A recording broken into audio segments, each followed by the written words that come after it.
നാളെ ഒരു കുട്ടി അകാരണമായി തൊപ്പിയും വെച്ച് വന്നാൽ എങ്ങനെ ഇരിക്കും? ഒരു പെൺകുട്ടി നാളെ അകാരണമായി തൊപ്പിയും വെച്ച് വരുന്നു. ആ ഹിജാബ് എന്നുള്ള കൺസെപ്റ്റ് അങ്ങോട്ട് വിടുക. തൊപ്പിയും വെച്ച് പെൺകുട്ടി വരുന്നു. അപ്പോ ഇവര് അനുവദിക്കേണ്ടി വരുമോ?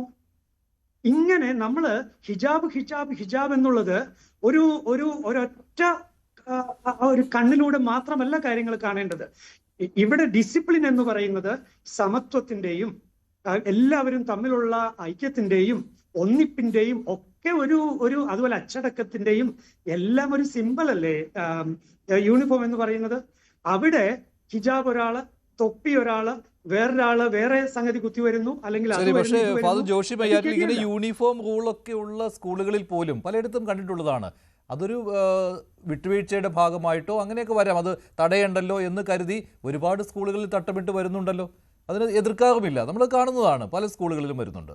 പക്ഷേ ഈ സ്കൂളുകളിൽ എന്തുകൊണ്ട് അങ്ങനെ ഒരു വിട്ടുവീഴ്ച ചെയ്യാൻ പറ്റില്ല എന്ന ഒരു ബോധ്യം ഉണ്ടാകുന്നു? അതിനൊരു കാരണമുണ്ടാകുമല്ലോ എന്തുകൊണ്ട്?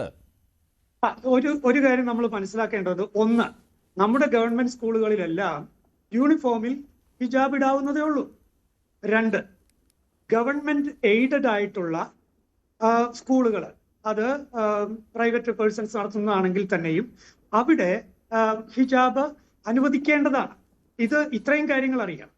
പക്ഷേ ഒരു എയ്ഡഡ് സ്കൂൾ അല്ലാത്ത ഒന്നിൽ അവിടുത്തെ യൂണിഫോം എന്തായിരിക്കണം എന്ന് തീരുമാനിക്കാനുള്ള അവകാശം ആ മാനേജ്മെന്റിനുണ്ട്.